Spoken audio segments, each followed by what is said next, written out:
So this is an interview of Richard Dawkins with Deepak Chopra. Hey everyone, I've been gone for a little bit. It's because there's not that much shit going on with the Democrats. That's usually what gets me angry. So I've been watching some other kind of stuff that also gets me mad, like creationist stuff, Deepak Chopra, spiritual quantum physics kind of bullshit that's not real.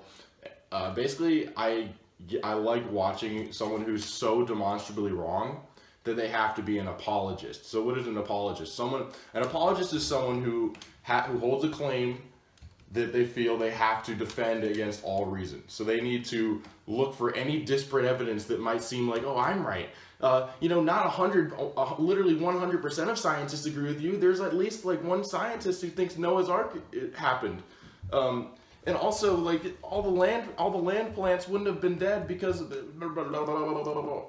So it's really funny to watch because they get so ridiculous trying to find evidence for their claim, because a claim that requires apologists is gonna be wrong. If you have to be an apologist for your claim, like Deepak Chopra is for his spiritual quantum healing, then it's gonna be bullshit. So raise your hand if you think that spiritual quantum healing is better than actual medicine. That's what Deepak Chopra is trying to say in this interview, but he's not really saying it. He has to walk this rhetorical tightrope of, I'm not really saying that doctors are just bunk, but I'm saying that doctors are bunk and that you should buy my book. He's playing to people like that. Richard Dawkins is way too nice in this interview. Let's watch. Could you explain your revolutionary ideas on quantum healing and any evidence there may be that it works? Quantum healing is... Your revolutionary idea. Oh my god. Okay. Sure. just a theory that I proposed many years ago, and now Dr. Amit Goswami, who is a professor of... I am being asked for evidence, so basically, since he's being asked for evidence and he's an apologist, instead of actually giving like, oh yeah, here's evidence that like quantum healing works, not like all the other shit that you might have heard him talk about if you listen to Deepak Chopra like me, if you also are just a fucking masochist who likes being in pain, and you also listen to Deepak Chopra, you know that when he tries to explain his quantum healing, he conflates it with a placebo effect, which is a documented medical thing that happens. So if you get a sugar pill and someone told you were treated, then you're more likely to be less symptomatic, or treated of your symptoms. And that's because the way you do feel about something is going to affect how your body deals with it, which is true. And then he's going to conflate that to maybe there's a spiritual quality to life. Let's let him keep going, because his type of sophistry and bullshit artistness, like the way he can work with rhetoric to make such a ridiculous position seem like it's not that crazy. He really should be working on the Hillary Clinton campaign. That's kind of the connection between why I like watching both of these people, like Robbie Mook, creationists, Deepak Chopra, all of them ridiculous apologists for a horrible position. Quantum physics at Oregon State University is also talking about it, is just the theory that a shift in consciousness creates a shift in biology. That's it. Ooh, that sounds cool. I'm gonna buy your book. So, if you're stressed, your adrenaline and your cortisol levels and many other neuropeptides cause physiological chaos. On the other hand, See, that's what I was just saying. They always start off with something true. They can't just start off with like, you can affect the universe with your mind and heal yourself, because that's obviously not true. You can't heal yourself of cancer just by thinking happy thoughts. So he goes to something that's true first, like, if you have the common cold, you are less likely to be symptomatic if you are given a placebo, because you think you are better and therefore you feel better. So to a minor extent, the placebo effect works. Yeah, that's true. To a minor extent, the placebo effect works because the chemicals released in your brain affect how you feel your symptoms. True, Deepak. Let's see if that he stops there and he's like, that's all I'm saying. All I'm saying is the placebo effect works and your immune system can be strengthened by certain activities that are documented by science. No, he's not interested in science. He's interested in peddling his bullshit. Let's listen a little bit more. You have an internally induced state of euphoria. Then you have the simultaneous release of things like serotonin and dopamine and opiates and oxytocin, which also happen to be immunomodulators. Damn, I want some immunomodulators. So a shift in consciousness causes a shift in biology.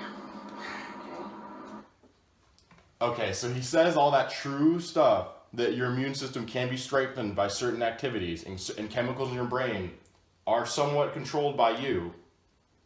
He says that, and then he takes it to, so a shift in consciousness promotes a shift in biology. What does he mean by that? What do people that follow him mean by that? People that follow him are people like spirit science who think that you can become like a giant alien monster if you so will it.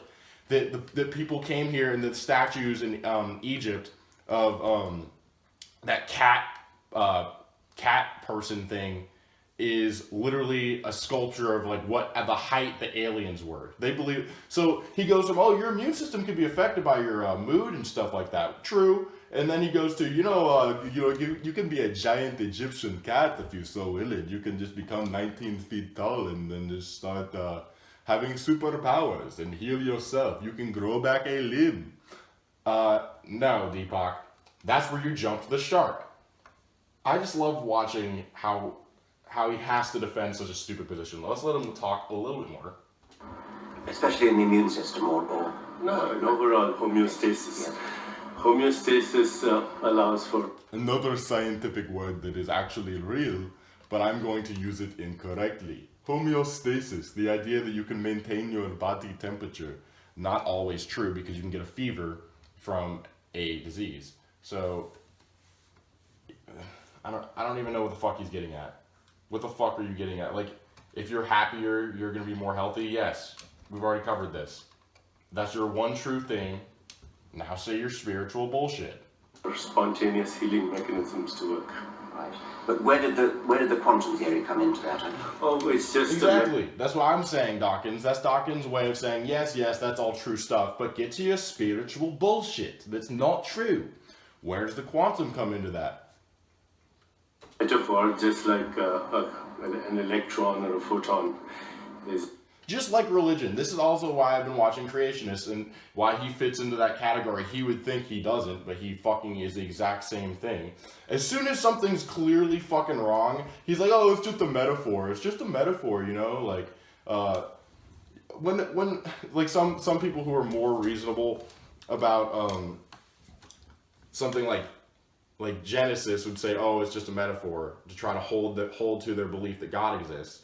And Deepak Chopra is trying to be like, oh, since quantum physics clearly doesn't have anything to do with how you can affect your own immunity, since I'm clearly bringing that in here out of nowhere, I'm gonna be like, I mean quantum in my own definition. I made a new meaning for the word, even though I don't know shit about it. An indivisible unit of information and energy. A thought is an indivisible unit of consciousness. Oh. That's nonsense, Dawkins. Why did you just say, oh? That's stupid as shit. He's like, oh, so a quark, he said something incorrect, like a particle. I don't know what he means by particle. He could mean electron, but like a particle like a quark is something that we think of as indivisible. We're not sure about that because string theory could show that it's actually made out of several strings.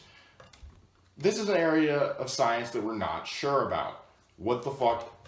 Like why? We know a lot about quarks and all their other like tachyons, all the other crazy little particles that do insane shit, like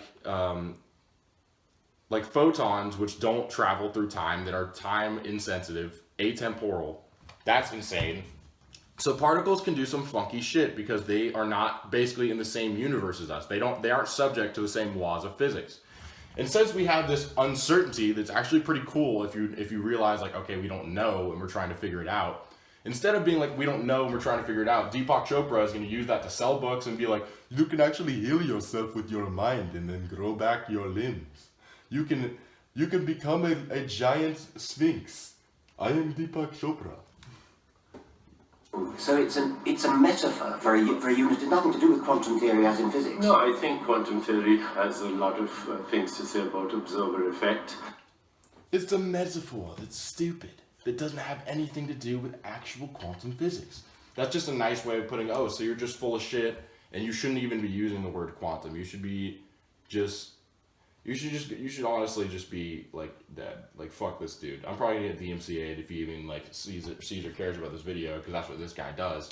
Because he's a liar, so he can't have freedom of speech or fair use. He has to DMCA people who do things like this, who go and say, oh, you're full of shit, Deepak. About non-locality, about correlation. So I think there are a school of physicists who believe that I think what he's talking about with non-locality, I'm not going to pretend like I'm a fucking quantum physicist or some shit. I think he's talking about the idea that a particle is not ever in a given location for certain. It's just a probability that it's in a certain position.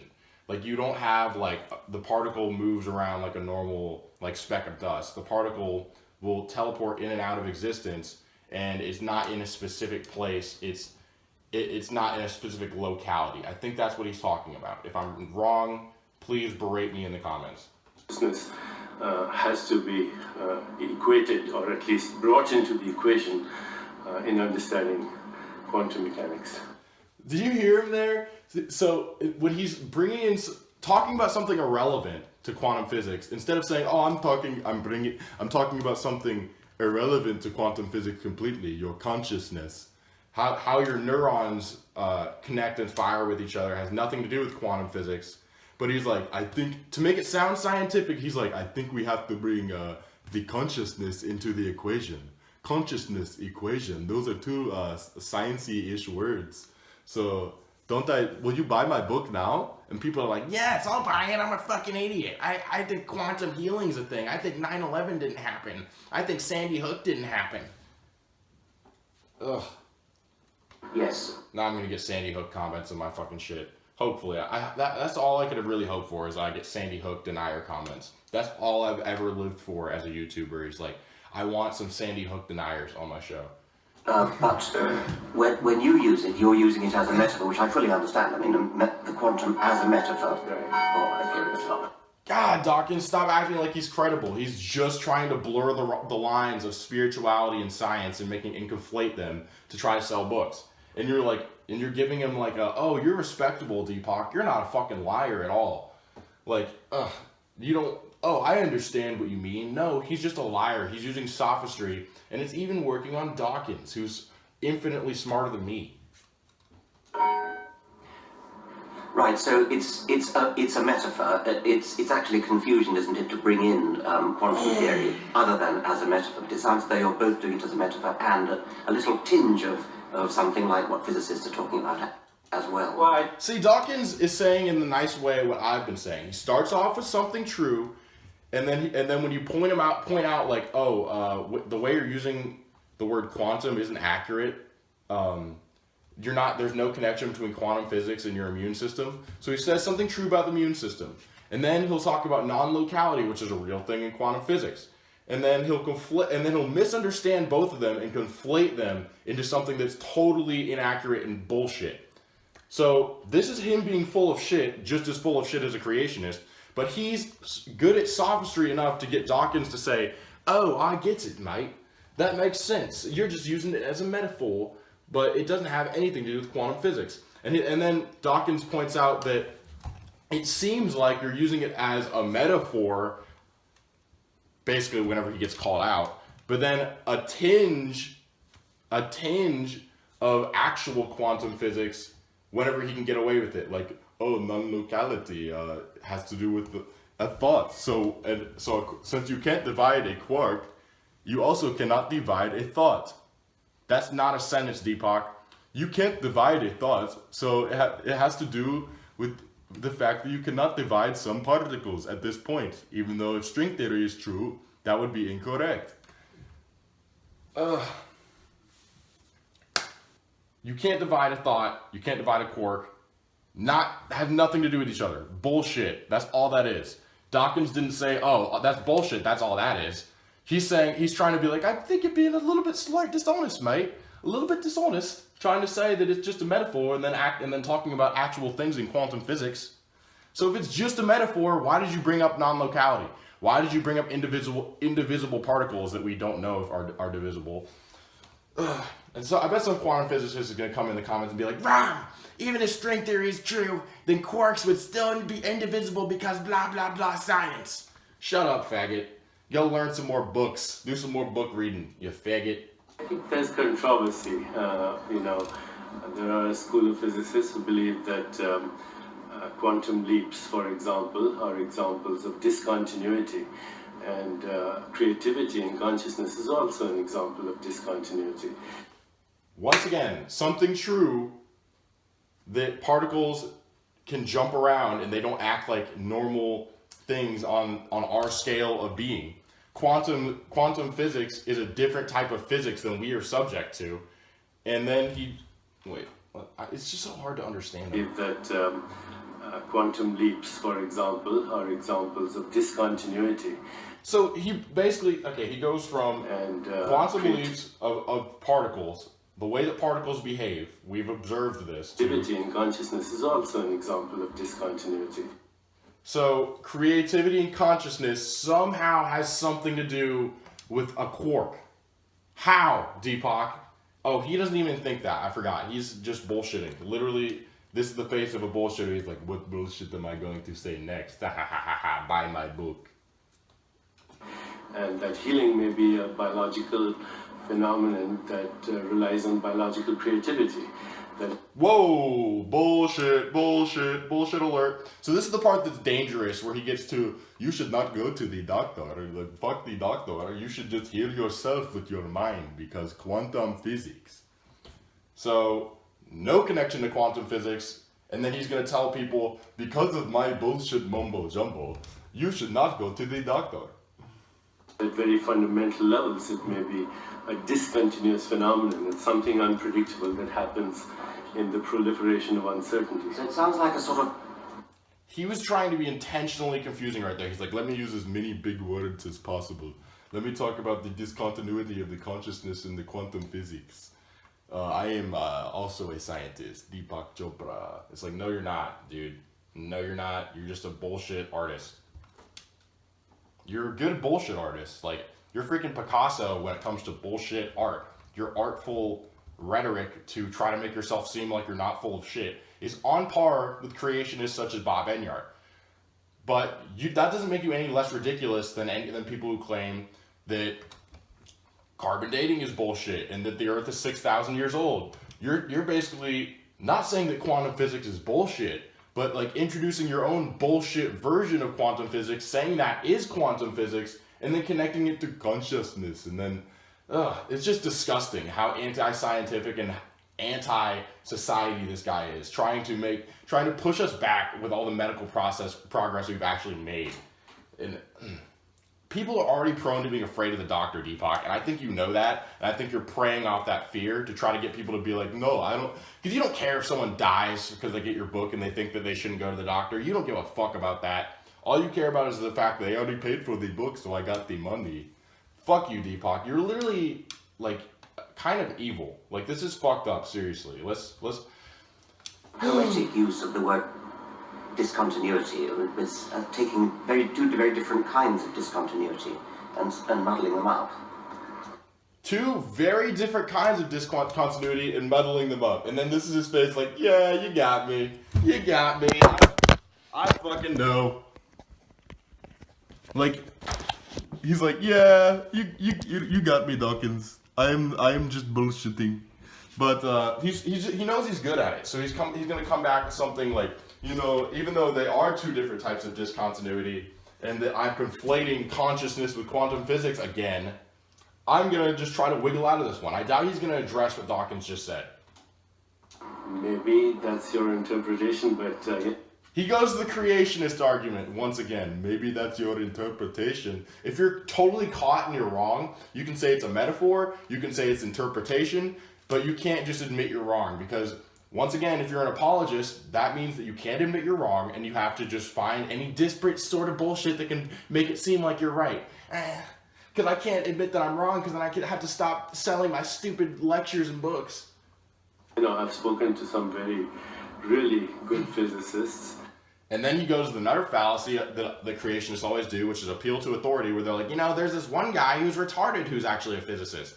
And he's like, there are actually maybe like one physicist dude who agrees with me, and he is retarded, so we are both retarded. How do you refute that? I refute it by saying that you're both retarded, and just because two people are retarded doesn't mean that consciousness is connected to quantum physics. That's what I would say, Deepak. Who feel that quantum physics is unexplainable in the absence of... Then why do we have quantum theory? Why are we discovering more and more about it all the fucking time at the Swiss Hadron Collider? Why are you full of shit, Deepak? Quantum physics is not unexplainable. That's just bullshit. I don't know shit about quantum physics, but I still know that we have a working quantum theory, that it's actually a pretty robust theory. So, I think we can never... So he goes to another creationist thing, that when you're clearly wrong, instead of just saying like, oh, I'm wrong, other people are right, you have to be like, maybe everyone's wrong. Maybe we don't really know anything. They go to like, oh, God, like kind of God of the gap sort of thing. Like we're uncertain. And this one dude who agrees with me thinks that we can't ever know about quantum physics. So I can just say whatever I want about it, and it can just be nothing.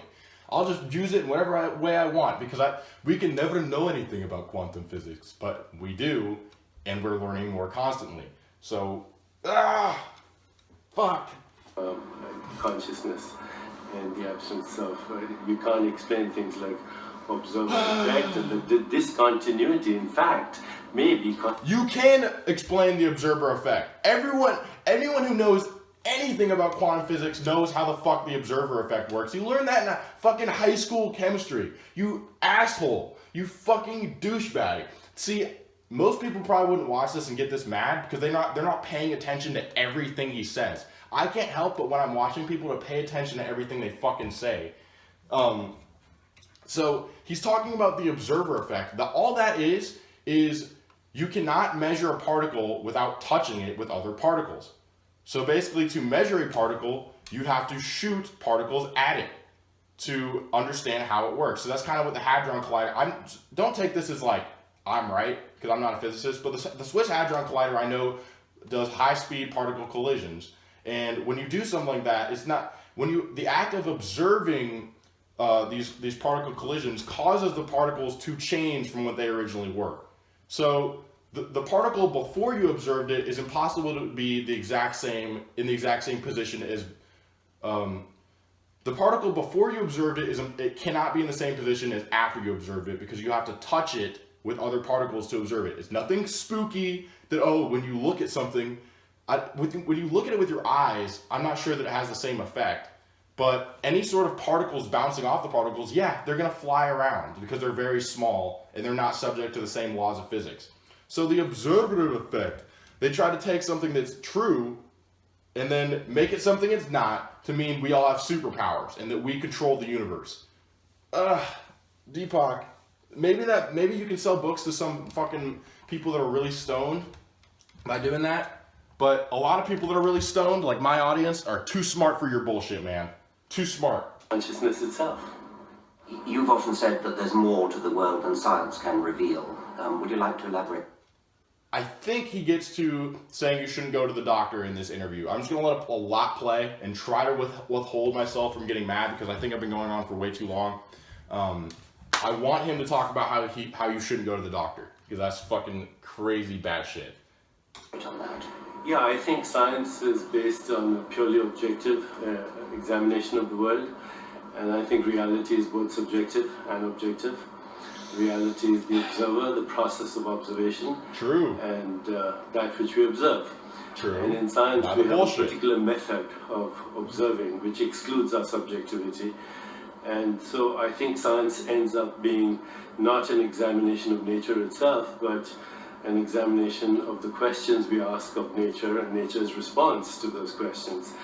And if we... Okay, I just want to point out real quick that that's bullshit. Exclude subjectivity. We're excluding a major activity of nature because, after all, our own subjectivity are also a pattern of behavior of what we call nature. Would you accept that? Because it's hard to observe a particle, we can't know anything about science, and it's all subjective. That's bullshit. Let's move on. I'm trying to get through this. Although in the activity of curing as a healer, you can be subjective, but when you want to test and demonstrate that your methods work, that there you have to be objective and do scientific. I think we may have to revise our protocols there, because the purely objective method Dude, fuck this. I'm done. Fuck it. I rage quit. This is the first video I've ever fucking rage quit. I'm not watching this anymore. This is the stupidest shit I've ever seen. He's worse than a creationist because not only did he display all those fallacies I talked about, where, oh, I can't be wrong, and there's this one expert that agrees with me, and we don't know completely. He's now work, that there you have to be objective. He's now talking about how all science is subjective. Jesus Christ. So, yeah, that's not true. You can be objectively factual about things. Not all science is fucking subjective. That's just horse shit.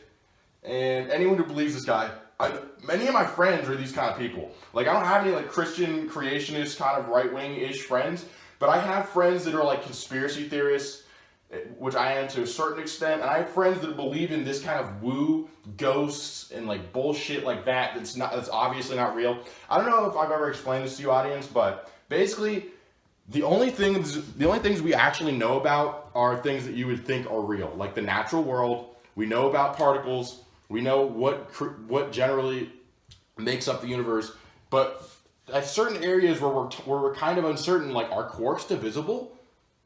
People probably do know that. Are the things that are divisible by that divisible? Are strings a real thing?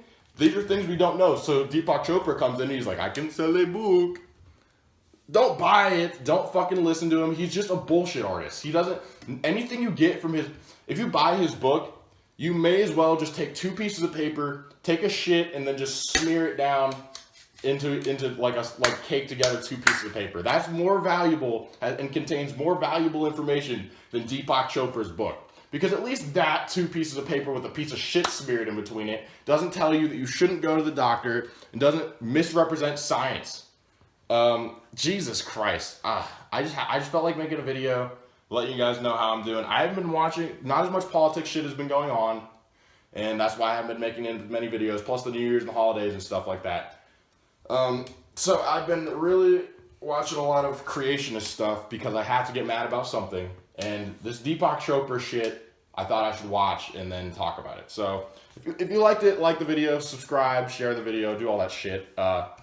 Hey subscribers, hey Rachel, hey what's up? I haven't talked to you guys in a while.